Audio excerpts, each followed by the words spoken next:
जब big bang या जो बड़ा धमाका है ये हो रहा था, तो क्या कोई ऐसे एलियन या कोई ऐसी चीज़ें थीं कि जो इस बिग बैंग को देख रही थीं? एक थ्योरी है मल्टीवर्स की, यानी कि एक से ज़्यादा कायनातें हैं। तो जब ये हमारी कायनात बन रही थी, तो क्या कोई और कायनात उस टाइम मौजूद थी और वो ये सारा कुछ देख रही थी? ऐसा है? ये इसके बारे में आज थोड़ी सी मैंने रिसर्च की है। अगर आप जानना चाहते हैं तो जुड़े मेरे साथ।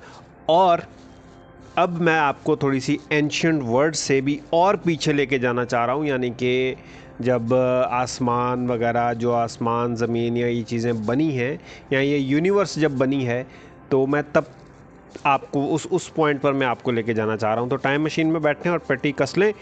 अभी जो थोड़ा सा हमने जो पिछले कुछ मेरे जो जितने भी वो हैं वीडियोस हैं, वो ज़्यादातर जो हैं वो पुराने गॉड्स के बारे में हैं, सुमेरियन, नैनवा वगैरह। ठीक है, तो अभी एक दो वीडियो बीच में आएंगे आसमान से रिलेटेड, फिर हम चलेंगे ग्रीक मैथोलॉजी की तरफ, फिर मैं यूनानी खुदाओं से, यूनानी देवताओं से आपको मिलाऊंगा, और उसके बाद जो है फिर हम बादशाहों के ऊपर आएंगे। तो अभी हम चलते हैं ज़रा आसमान की तरफ कि आसमान के अंदर क्या था। ठीक है, और वैसे भी इस्लाम में मुसलमानों को तो हुक्म है कि वो गौरव सितारों को देखो और गौर फिक्र करो।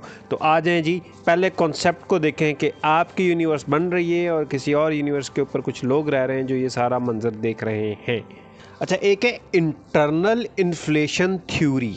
सही है, मैं बड़े आसान से आपको बनाता हूँ, समझाता हूँ कि जिस तरीके से बिग बैंग की एक थ्योरी आई, एक बड़ा धमाका हुआ और फिर वहाँ से कायनात निकल गई। इस बड़े धमाके का शायद कुरान में भी जिक्र है, लेकिन अभी एम्बिग्विटी है, उसकी बहुत ज़्यादा एक्सप्लेनेशंस जो हैं वो सही तरीके से आई नहीं है। हम अपने नॉलेज के मुताबिक उसको समझ पाएँ, मे भी उसका कोई और मतलब भी हो।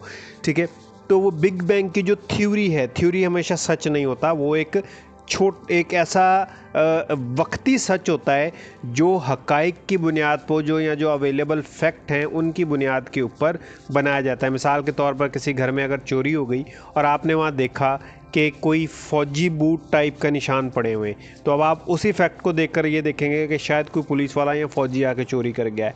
तो ये एक आपकी थ्योरी हो गई, ये सच नहीं होगा। हो सकता है कि वो किसी ऐसे फ़ौजी या पुलिस वाले को हो जो चोरी करने वाले चोर के पीछे उस वक्त भाग रहा हो, और चोरी करने वाला चोर जो है वो बजाय पैदल होने के वो किसी ऐसी चीज़ पे हो कि जिसके ज़मीन के ऊपर निशान ना है। तो इसी तरीके से बिग बैंग भी एक थ्योरी है, ये ट्रू नहीं है, सच नहीं है।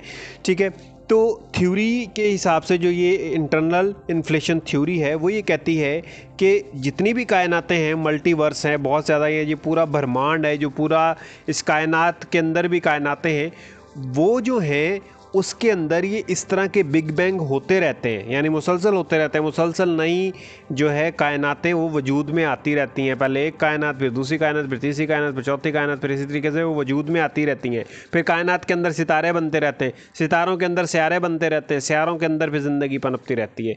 तो ये एक इंटरनल इन्फ्लेशन थ्योरी है, वो अंदर ही जो कायनात अंदर ही अंदर बढ़ती रहती है। और इसका जो रेफरेंस है वो एक फिज़िकल कॉस्मोलॉजी का जर्नल है, 1983 में छपा था हॉकिंग के, तो उसके अंदर इसका रेफरेंस है, यानी उसने इस थ्योरी को पेश किया था।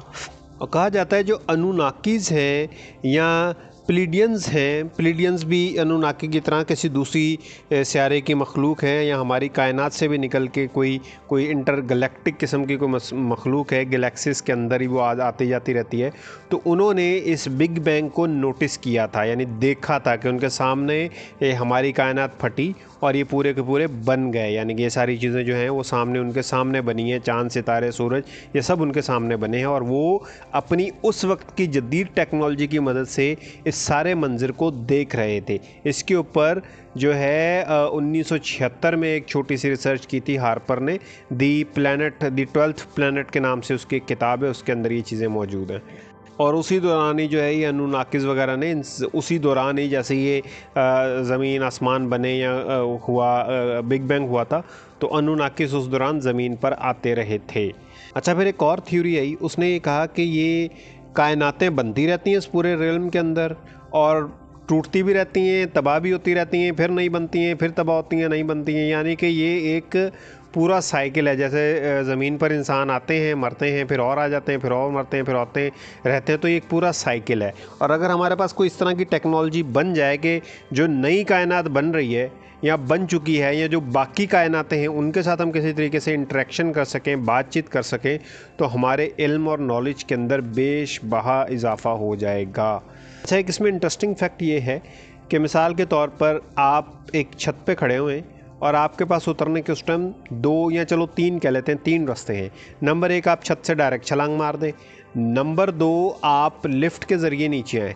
और नंबर 3, आप सीढ़ियों के ज़रिए नीचे आएँ। और तो कोई रस्सा भी लगा लो, चलो चौथी रियलिटी आप रस्से से लटक के आ जाए। पांचवी रियलिटी ये है कि आप एक पाइप से लटक के आ जाएँ। और भी आप सोचते रहें तो आपको बहुत सारी रियलिटीज़ मिलती रहेंगी। तो हो ये रहा होता है कि जैसे ही आप छत पे खड़े हुए हैं तो एक यूनिवर्स के अंदर आप सीढ़ियों से नीचे आएँ, किसी और यूनिवर्स के अंदर आप लिफ्ट से नीचे आएंगे, किसी और यूनिवर्स के अंदर, पैरेलल यूनिवर्स के अंदर, हमारे साथ वाली कायनात के अंदर आप रस्से से लटक के नीचे आएंगे, ठीक है। और कहीं और आपने छत से जो है ना छलांग मारी होगी। तो जो छत से छलांग मारते हैं, ठीक है, हो सकता है वो किसी और यूनिवर्स के अंदर जो है वो उससे लिफ्ट से नीचे आ रहे हो या सीढ़ी से नीचे आ रहे हो, ठीक है। तो ये एक इंटरेस्टिंग फैक्ट है और ये इसके ऊपर जो है रिलेटिव स्टेट के ऊपर एक छोटा सा वो उसने थ्योरी की हुई है। फैक्ट से मुराद ये कि ये थ्योरी है, ठीक है, कि जिस तरह जितनी भी रियलिटीज़ होती हैं वो कहीं ना कहीं पर होती ज़रूर है, ठीक है। तो ये एक छोटी सी थ्योरी है और मैंने इसको लगा कि इंटरेस्टिंग है, मैं आपको बता दूँ। अच्छा, अब आप लोग ये सोच रहे होंगे कि भाई ये जो मल्टीवर्स की एक मंजन बेचा है, ये डॉक्टर स्ट्रेंज की एक मूवी भी आई है, इसके अलावा ये मल्टीवर्स यानी एक से ज़्यादा कायनातों का जो ये मंजन बेचा है, तो ये किसी ने ऐसे ही दिमाग में, अगेन मेरा लफ्ज़ है लंत रानी, किसी के दिमाग की लंत रानी है, ठीक है। तो एक्चुअलिटी इसमें के अंदर कुछ नहीं है। लेकिन रिसेंटली एक स्टडी हुई कॉस्मिक माइक्रोवेव बैकग्राउंड रेडिएशन, उनके थ्रू से, यानी वो एक टूल था, उसके थ्रू से उन्होंने कुछ उसको यानी कि कुछ उन्होंने अपना जो डाटा जो उनको आना चाहिए था उसके अंदर कुछ उनको एनॉमलीज़ लगी। मिसाल के तौर पर आप अगर आवाज़ देंगे, रास्ते में कोई ऐसी चीज़ नहीं है कि जिससे आवाज़ जो है वो एब्जॉर्ब हो जाए तो आपकी आवाज़ दूर तक जाएगी। लेकिन अगर कोई रास्ते में ऐसी चीज़ है, हवा है या कुछ ऐसी चीज़ है जिससे आपकी आवाज़ दाएं बाएं हो सकती है, तो आवाज़ नज़दीक तक जाएगी। तो इसी तरीके से उन्होंने माइक्रोवेव बैकग्राउंड रेडिएशन के थ्रू से ये चेक किया है कि कहीं ना कहीं इस यूनिवर्स के अलावा भी यूनिवर्सेस मौजूद हैं। मतलब थोड़ा सा इसका साइंटिफिकली आप इसको रिसर्च कर लीजिएगा। मेरा मकसद आपको कोई आलिम बनाना नहीं है, मेरा मकसद सिर्फ इतना सा है कि मैं आपको ये बता दूं कि कायनात के अंदर लोग क्या क्या सोच रहे हैं और किस तरीके से चीज़ें किस तरफ जा रही हैं, ठीक है, ताकि आपसे भी जब कोई बात हो, कोई करे, तो आपको कोई साहिल अदीम जैसा बंदा झूठा ना कहे और जाहिल ना कह सके, ठीक है जी। और इसका रेफरेंस भी मौजूद है, ये 2010 में साइकिल ऑफ टाइम के अंदर कुछ उन्होंने जो रिसर्चर हैं पेनरोज़ आर ने, उसने काफ़ी सारी तहकीकात की हैं। तो ये था जी आज का लेक्चर ही लगेगा मुझे तो। ये आज की वीडियो ये थी। होप आपको इंटरेस्टिंग फैक्ट बहुत ज़्यादा इंटरेस्टिंग ना लगे हों, लेकिन आपको एटलीस्ट इसके बारे में थोड़ा सा पता होना लाजमी है। तो मेरे इस वीडियो को आप देखिए, ये सिर्फ वार्म अप वीडियो है। असल वीडियोज़ आएंगी जैसे ही मेरे 1000 सब्सक्राइबर होंगे, तो फिर आप देखेंगे कि मैं आपको सारी सिविलाइजेशन, सारी कायनातों के बारे में बताऊँगा। तब तक मासलामा।